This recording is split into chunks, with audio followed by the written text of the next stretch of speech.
warahmatullahi wabarakatuh.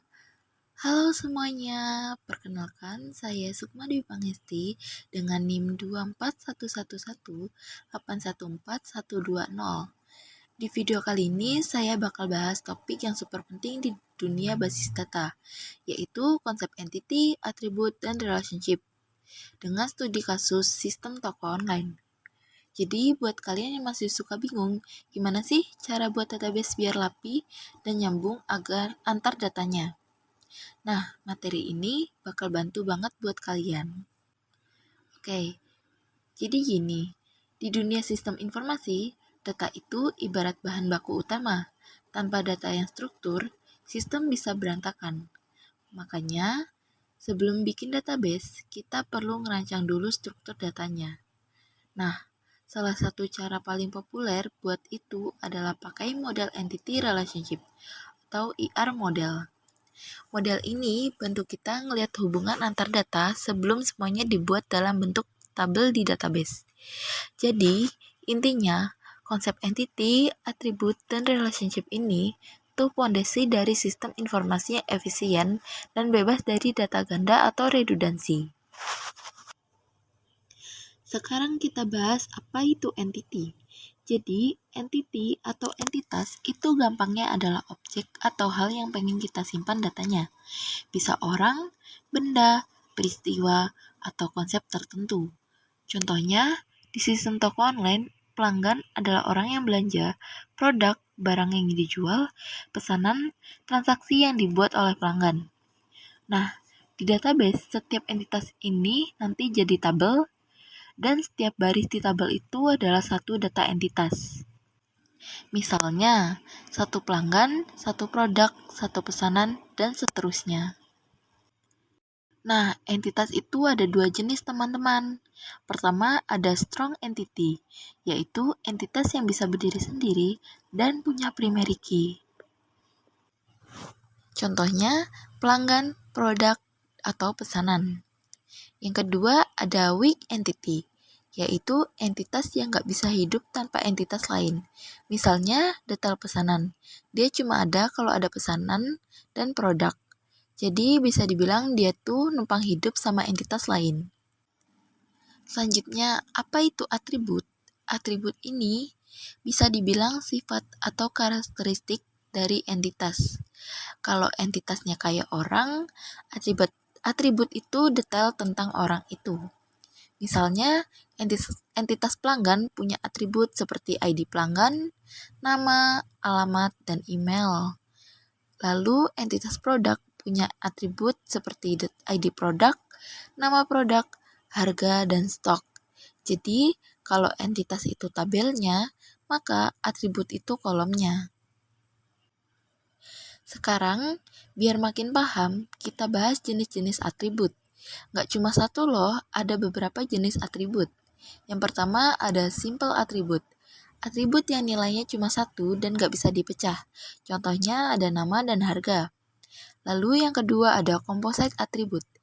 Atribut yang bisa dipecah jadi beberapa bagian. Contohnya alamat bisa jadi jalan, kota, dan provinsi. Lalu yang ketiga ada derived atribut. Atribut yang bisa dihitung dari atribut lain. Contohnya umur yang bisa dihitung dari tanggal lahir. Lalu yang keempat ada multi-value atribut. Atribut yang bisa punya lebih dari satu nilai. Misalnya nomor telepon bisa lebih dari satu. Selanjutnya ada key atribut. Atribut yang unik untuk buat tiap entitas. Seperti ID pelanggan atau ID produk. Nah, setelah tahu entity dan atribut, sekarang kita bahas relationship atau relasi. Relasi ini seperti tali penghubung antar entitas di dalam sistem. Misalnya, pelanggan melakukan pesanan memiliki detail pesanan, produk terdapat pada detail pesanan. Jadi, relationship ini nunjukin siapa terhubung sama siapa di dalam database kita. Nah, selanjutnya, jenis dan hubungan antar entitas juga beda-beda. Ada 3 tipe utama nih. Yang pertama ada one-to-one. satu entitas cuma berhubungan sama satu entitas lain. Contohnya karyawan dengan KTP. Selanjutnya yang kedua ada one to many. Satu entitas bisa punya banyak hubungan. Contohnya satu pelanggan bisa punya banyak pesanan. Yang ketiga ada many to many. Banyak entitas bisa berhubungan dengan banyak entitas lain. Contohnya mahasiswa bisa ambil banyak mata kuliah dan setiap mata kuliah punya banyak mahasiswa. Nah, di ERD kita juga sering lihat yang namanya kardinalitas. Seperti notasi 1 dan wajib 1, boleh tidak ada tapi minimal 1, boleh tidak ada tapi bisa banyak, dan minimal 1 maksimal banyak. Misalnya 1-1, itu artinya satu data harus punya satu pasangan, kayak pelanggan dan akunnya. Nah, sekarang kita masuk ke studi kasus biar makin kebayang. Bayangin, kita punya sistem toko online, di mana ada 4 entitas utama, yaitu yang pertama ada pelanggan, produk, pesanan, dan detail pesanan. Pelanggan memiliki atribut ID pelanggan, nama, alamat, email, dan nomor handphone. Yang kedua, produk memiliki atribut ID produk, nama produk, harga, dan stok. Yang ketiga, pesanan memiliki ID pesanan, ID pelanggan, tanggal, metode pembayaran, total, dan status. Yang keempat, detail pesanan memiliki ID pesanan, ID produk, dan jumlah beli. Nah, hubungannya itu gimana? Pelanggan bisa bikin banyak pesanan. Relasinya one to many. Satu pesanan bisa punya banyak detail pesanan. Relasinya one to many. Dan satu produk bisa muncul di banyak detail pesanan. Relasinya one to many. Nah, bisa dilihat dari ERD yang saya tampilkan di sini. Dan nanti database-nya bakal dibikin dari relasi ini. Kalau disimpulin, hubungan entity, atribut, dan relationship, entity itu sebagai objek utamanya, atribut itu informasinya, dan relationship itu penghubung antar entitas.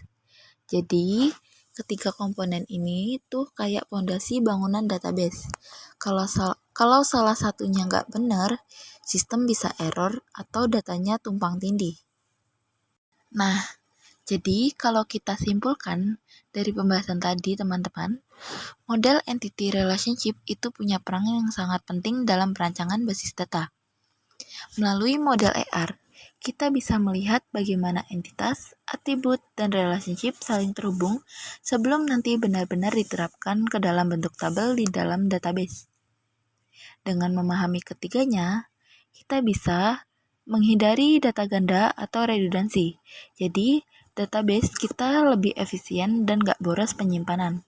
Yang kedua, menjaga konsistensi dan integritas data, supaya data antar tabel tetap nyambung dan gak saling bertabrakan. Lalu ada yang ketiga, mempermudah proses implementasi dan pengembangan sistem, karena struktur datanya sudah jelas sejak awal. Selain itu, pemahaman konsep IR ini juga membantu kita berpikir secara logis tentang bagaimana informasi bekerja di dalam sistem. Jadi, kita nggak cuma sekedar bikin tabel atau kolom, tapi benar-benar paham alasan kenapa tabel itu harus ada dan gimana hubungan antar datanya. Intinya, sebelum kalian memulai bikin database atau coding aplikasinya, pastikan dulu rancangan ERD-nya matang dan logis. Karena kalau fondasinya kuat, sistem yang dibangun di atasnya juga pasti kokoh dan gampang dikembangkan ke depannya. Oke, mungkin itu saja kesimpulan dari saya. Semoga penjelasan ini bisa membantu teman-teman semua buat lebih paham tentang konsep entity, atribut, dan relationship dalam basis data. Nah, di sini ada beberapa referensi jurnal yang saya pakai. Oke, Sekian video pembelajaran dari saya tentang konsep entity, atribut, dan relationship dalam basis data. Semoga materi ini bisa membantu teman-teman buat lebih paham gimana cara ngerancang database yang baik, terstruktur, dan mudah dikembangkan. Terima kasih udah nonton sampai akhir. Semoga ilmunya bermanfaat. Wassalamualaikum warahmatullahi wabarakatuh.